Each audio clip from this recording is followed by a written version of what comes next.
On pourrait donc rétorquer aujourd'hui, pourquoi, selon vous les chrétiens, Dieu s'est-il fait chair? Pourquoi est-ce qu'il avait besoin de se faire homme en la personne de Jésus-Christ? Et bien tout simplement parce qu'en fait, il est venu révéler le Père, il est venu nous révéler qui il est, et surtout il est venu vivre parmi nous afin de porter nos péchés et de nous réconcilier avec lui. Aucune divinité n'a pu le faire, déjà parce que ce sont toutes et tous des idoles. Il n'y a pas d'autre vrai Dieu que Jésus-Christ. Et ensuite parce que le salut ne pouvait pas être accompli autrement que par la mort de l'agneau.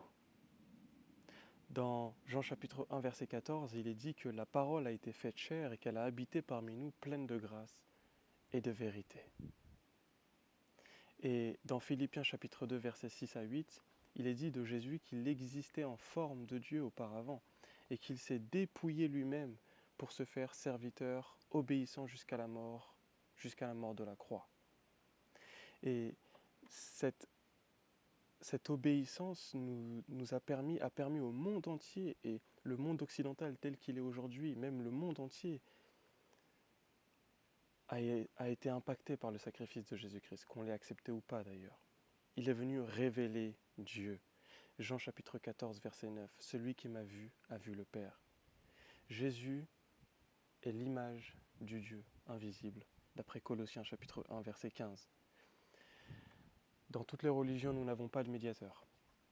Ou en tout cas, on a des hommes pécheurs ou autres créatures imparfaites et qui ne sont pas légitimes. Mais Jésus-Christ est le seul et vrai médiateur parce qu'il est Dieu parfaitement et qui est devenu homme parfaitement. Dans 1 Timothée 2,5, il est dit « Car un seul Dieu et aussi un seul médiateur entre Dieu et les hommes, seul Jésus-Christ, homme. » Il est venu pour vivre notre condition humaine.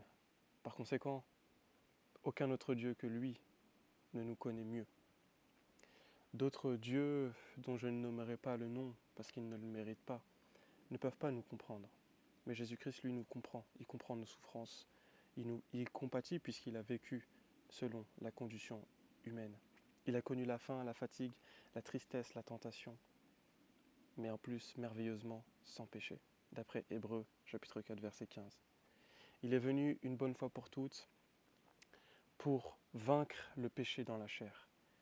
Beaucoup de gens essayent de résoudre le péché par eux-mêmes, par leur propre force, mais c'est impossible. Seul Jésus-Christ le peut. Romains chapitre 8, verset 3. Dieu a condamné le péché dans la chair, en envoyant son Fils dans une chair semblable à celle du péché. En conclusion, pourquoi est-ce que Dieu s'est fait homme? Pour nous sauver. En Jésus-Christ, Dieu est venu vivre notre condition, révéler son cœur, porter nos péchés. L'incarnation, c'est Dieu qui descend jusqu'à nous pour se révéler à nous et pour nous sauver de nos péchés.